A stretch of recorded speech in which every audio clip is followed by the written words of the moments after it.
So in this video, my friend René and me are going to speak about breathwork, what it did to our lives, how we discovered it, and how it actually works. And I'm going to start off by just sharing my own journey around breathwork. So about 6 years ago, I embarked on a spiritual journey that I kind of discovered through meditation. And I had these very, very deep spiritual insights.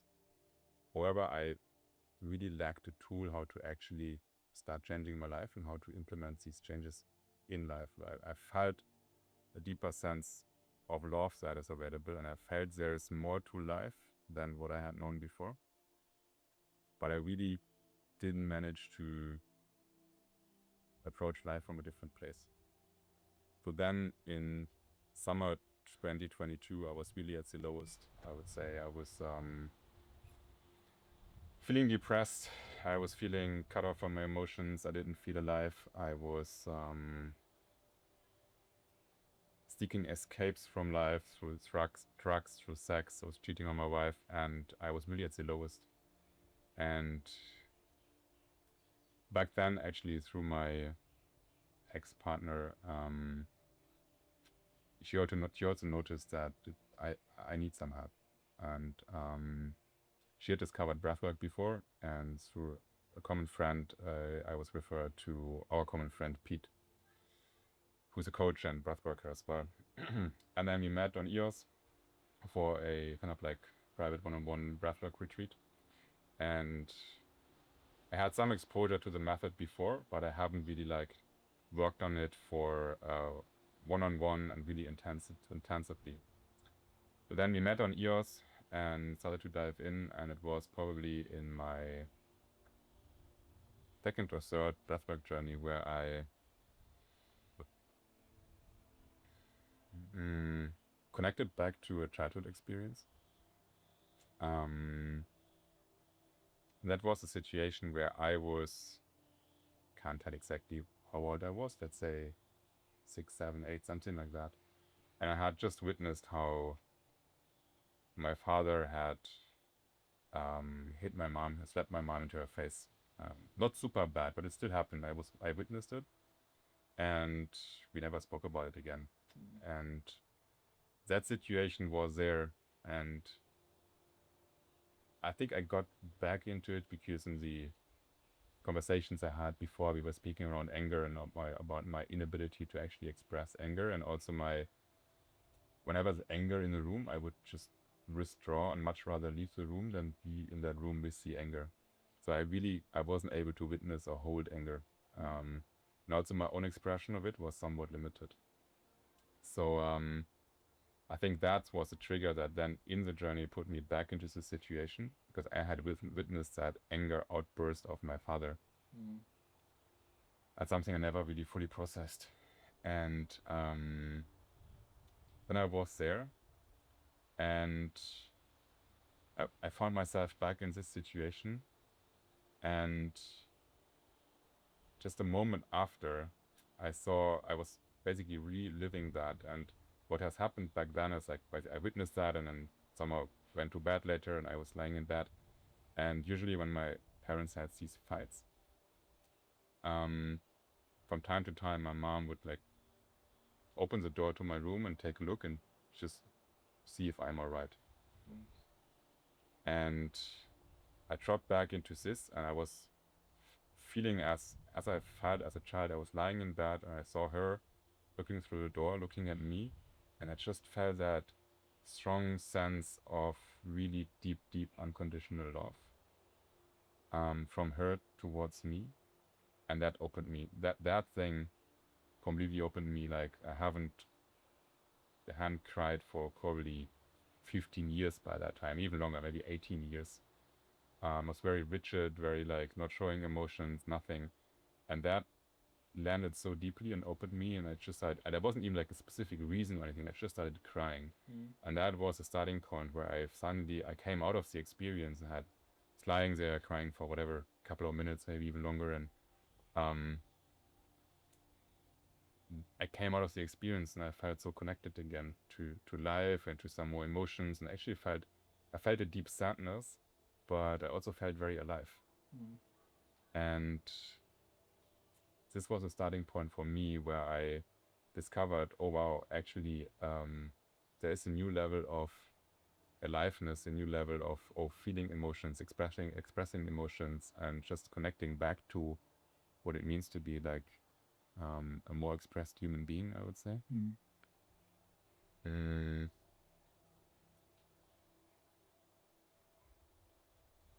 It's interesting, right? Because you had so much outside success where many people would think this would make me happy and feel good. And that kind of all felt numb. And then the one thing that felt again was a very simple thing you did with yourself that you felt inside without yeah, needing anything. And that's like a complete kind of shift of perspective. yeah, totally. That is what happened. Like from the outside, everything looked quite good, but then inside, I stopped perceiving life fully. And this was the opening. This was my, at this point, deepest experience I had made with breathwork, and it initiated deep change inside of me. Like I came out of that week-long experience, and I since then I fully stopped using drugs like cocaine, like the very pushy stuff, and I started opening to a path where I would be more connected to myself, more connected to my emotions, um, demonstrating higher commitment to truth and to speaking what is there, what is real, what is truthful, and really discovered that, oh, I can actually I'm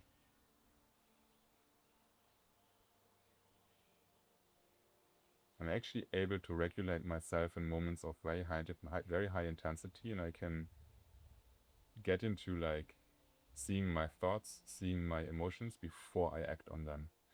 And to be to be fair, like this is a path and a journey. So I was able to let go of some very, let's say, unhealthy, hurtful behaviors directly after the experience, and I haven't gone back to them since up until now. Um,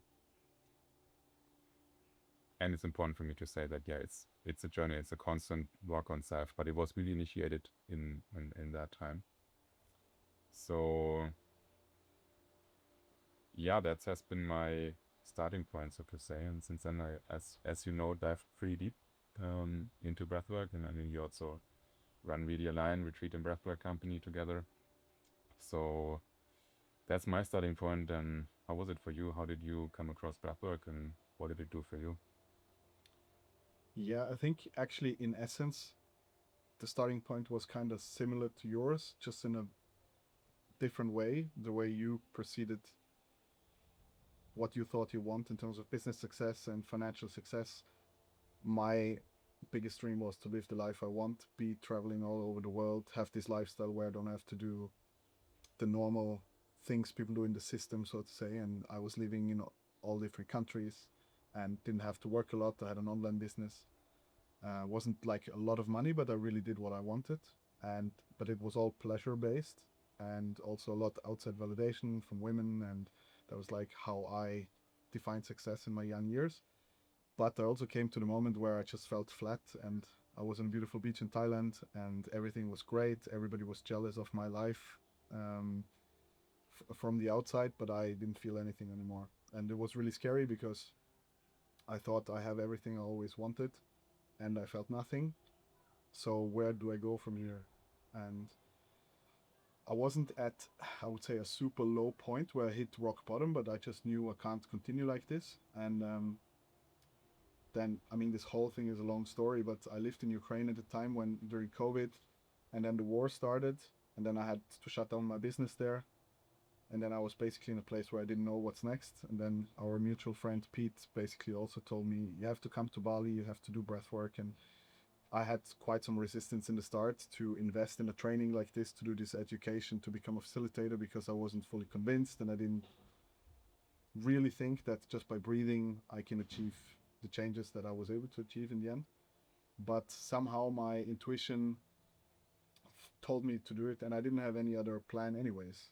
So I was in Costa Rica at the time with my former girlfriend, and yeah, then I decided to fly to Bali and to do the training. And was pretty.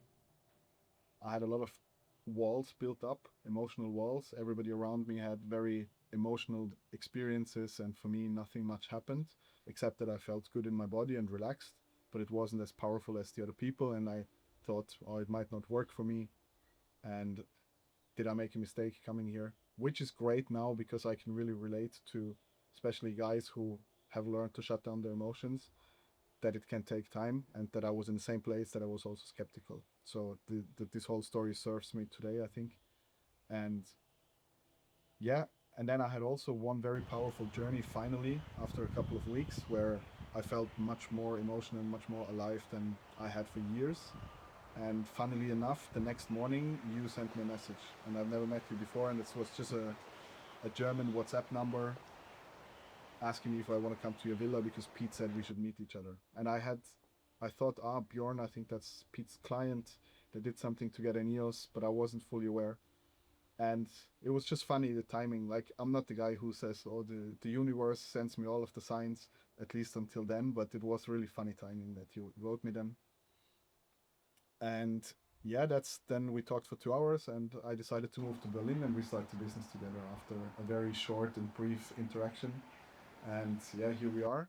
And ever since, yeah, I have changed faster and more in the last 2 years than in the 10, 15 years before. And in a good way, it gave me a second start to life almost, with many new doors opening, and being able to enjoy and feel things that I didn't know were available. And yeah, now we sit here in Ibiza. Yeah, nice.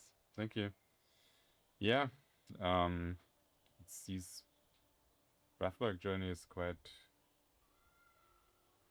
incredible. If I just think back, like back in EOS 3 years ago, like I thought, oh wow, this experience is so huge, and I thought like, oh, this is like that's the end of like what can happen, Yeah. and it really just was the beginning. Since then, like I've probably done by now, I don't know, 50, 60, 70 sessions. I stopped counting at some point, and it just continues to deepen and to go deeper. And I think in the main things that I have discovered is one was really it helped me to go back to past events and kind of relive them, but allow the full expression of it and kind of like almost like balance them out so that they are kind of like leaving my subconscious and can't come in and kick in again and like dictate my behavior today. The second thing that I noticed for myself is it increased my trust into my expression. So by now I feel whatever impulses come through my body that want to express something, I've just higher trust in it. Like, for example, it would be really difficult for me even a few years ago to, let's say, go to a party and be like, really be dancing expressively without drinking alcohol, completely not available. Today, I can go to what we call the more spiritual working ecstatic dance. And I just go there and I'm immediately in with an expression that I've never would have allowed myself even like 2 years ago, something like that. So I really start trusting, and the story that I had for so many years of like, and I still have it obviously in certain situations, but that story, oh, this behavior is right, this behavior is wrong, and this expression, or that expression, I should be ashamed of that, or like this will look weird, and what will people think of me? Like that level of this story has come down massively. So I just feel way more free and just trusting way more my expression, what comes alive, and expressing it. So that makes me feel great in my body. And I think the third thing is that just my emotional range has expanded. Also the ability to feel emotions inside of my body, inside my system, and to be able to locate them, or where do I feel it, and how does it feel in the body? And with that, also the ability to speak to my emotions. So rather than becoming the emotion, I see it, I can speak to it, I can kind of like run through my system, but I'm not becoming it and then acting from it, right? What happened in the past, for example, when you say you became your emotion? What happened then? So basically there would be an emotion, and then I would create a story around, okay, these people, that circumstance, that business, whatever, they are responsible for me feeling this way, and I would start resent them, or become angry, or start avoiding them, these type of things. And I'm not saying it's not happening anymore, but the degree to what it happens has become much lower. So life just feels very different, and I also feel more present, more aware, and just simply more alive. I would say, and the most maybe not the most important thing, but also one thing that's a game changer for me. I know now that no matter what emotional state I have to move through, because things still happen in life that I don't want to happen. A breakup, for example, super painful experience. But now I have a tool where I can bring all of that pain and everything that I'm maybe not feeling fully, not being able to express fully. I can bring it into a session. I drop down and I go deep into the breath. I let the breath take over, and at some point my body can just express everything that is there, all the sadness, all the feelings, anger that comes up. It's expressed in a safe container, and I get out of the experience, and I feel lighter, more alive, and more present, and not this heavy weight of these unfelt emotions on my shoulder. So that I know, yes, life gonna present its challenges, no matter if I want them or not. But now I feel like, I have something on my side that helps me to move through. And yeah, Can I just make a little remark to that? go ahead. With the breakups, I think often people ask me, "Oh, how often do I need to do breathwork so I can feel the difference and stuff?" And in general, I can speak a bit more to the different benefits it can have and why. But usually, it's good to do it more often. Of course, the longer you do, the deeper you go, the more result you have. But in particular, in moments like a breakup, or if somebody dies, for example, and you're in intense pain, I've noticed with myself in my breakup, but also with other people, is that it just allows you to move so much faster through the pain. If I look in the past, how long I was stuck in certain emotions when it was related to a breakup, for example, and just kept repeating the same cycle and seemed to have no way to let it out or to move forward. It was almost like I felt this intense emotion in the session, and then I was already, I don't know, 30%, 50% further along my healing journey of the breakup. And I was really able to, even though it was a super painful experience with somebody I thought I would spend my life with, and we didn't even have arguments to break up. We got along well, so it was really hard to lose this attachment. But the way it helped me to move through it rather fast and really feel complete with it, I just think it would have been impossible without it. Agree. Thank you for sharing that. Now we've spoken quite a bit about the benefits of it. Can you maybe share a bit from your experience as facilitator and what you have learned and observed over time?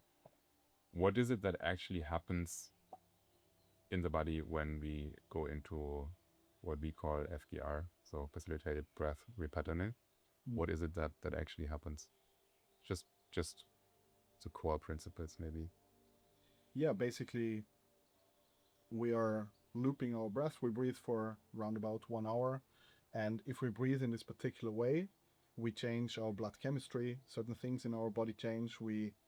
And through those changes, we move away more from our rational thoughts, and we come more to what I would call true self. So if I usually take a decision and I think, I want to start this new business, but then what will my parent think? What if I fail? Will I be ashamed? What do these people say about me if I do it?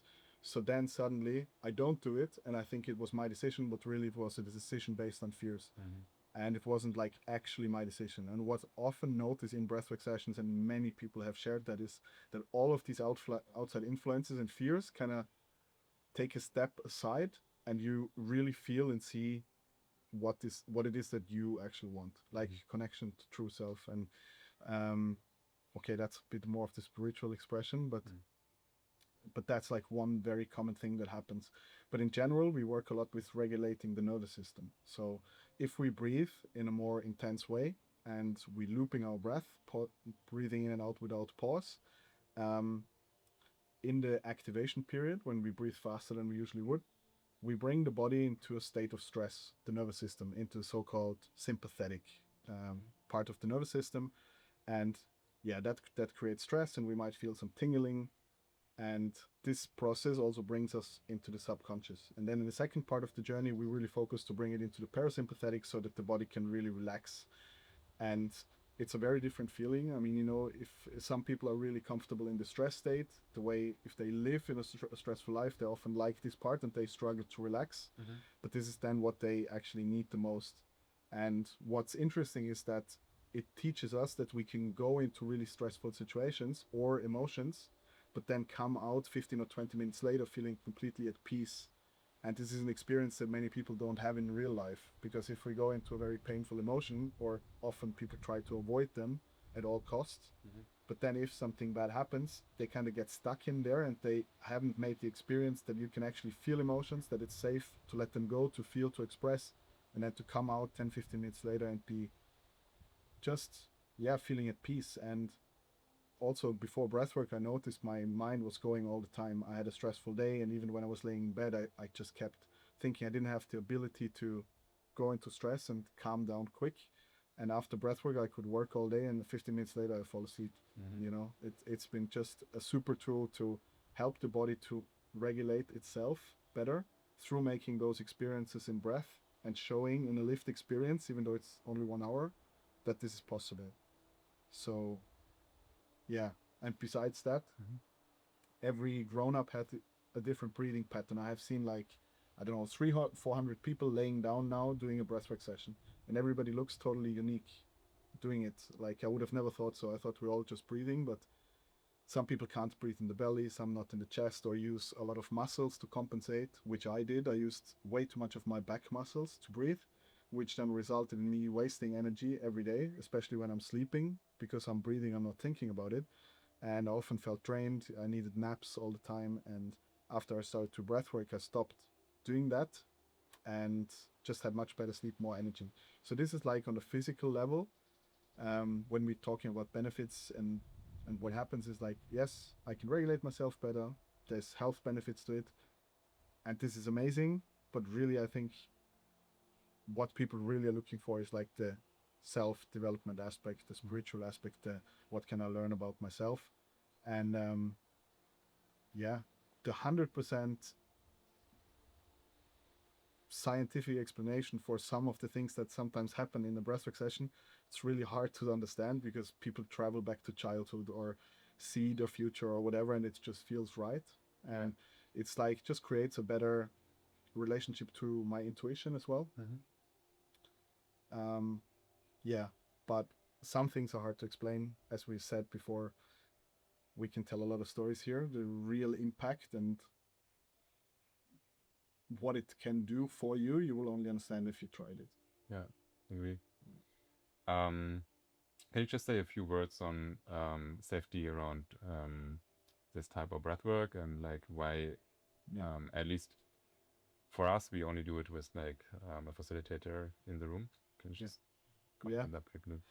Yeah, it's actually very important topic, because it's quite a hype topic now, breathwork, and you see trainings and breathwork circles everywhere, and there's dozens of different techniques, and there's some simple ones on YouTube, for example, and they're usually safe. If it's like just a simple breathing techniques to calm down in the moment, that's totally fine.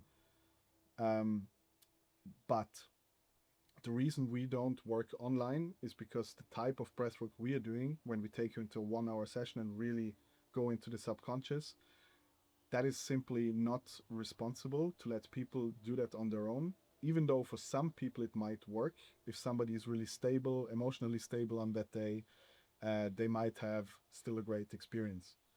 However, I've had many people come to me who were afraid to do breathwork again, because they had an experience going into a room with, let's say, 50 people and one facilitator, and all 50 people were told to breathe in the same rhythm for the same amount of time, which is it's just wrong. It's like putting an elephant and a snake and a fly into a room and tell them to do the same thing, even though they are totally different.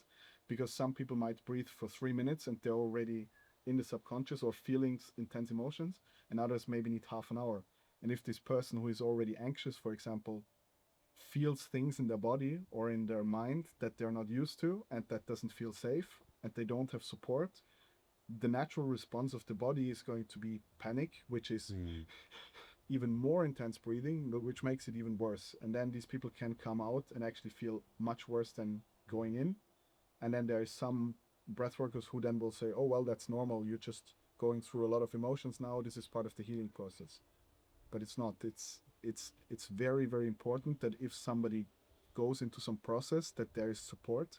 First of all, to not go into a panic mode, but also just to support, to deepen the experience, to feel held in something truly difficult so they can rewrite the story in their head.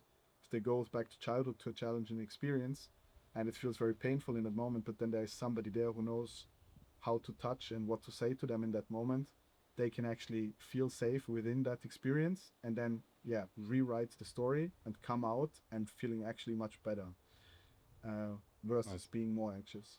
Nice. Thank you. And just one last comment on that. What I've experienced in these containers with good facilitators is really that they also create a space where that is safe. They simply create a space that is safe, where there's no judgment, and where I can express myself fully. And that is something that is very difficult to, let's say, create if I'm with, as we mentioned, 50 other people in the room. And I think that benefit is not to be underestimated, that if someone is able to create a safe, non-judgmental container where I can just got to be everything that I am, that will really deepen my experience. So that's my recommendation to only work one-on-one when it comes to conscious manipulative breathing. For sure. And at the same time, there's a lot of people who would even be ashamed to cry Yeah. or to show any kind of emotion, even if it's just one person. When I notice that there is a person that comes in who has been shutting down their emotions for a very long time because that's what they've learned, and then I put even more focus on the conversation with them, telling them that it's okay, making them feel safe, making sure they trust me. Because what happens if they go into an overwhelming physical experience and then feeling the need to still suppress their emotions even then as well? That's counterproductive and it will not be a positive experience. Agree. So thank you so much for that. So this was a little introduction into breathwork, a practice that is really super close to my heart. Had such a positive impact on my life and continues to impact my life and on my path forward. So yeah, in the next upcoming videos, we're going to dive a little deeper into how breathwork is actually impacting certain areas of life, such as sex, relationship, and business.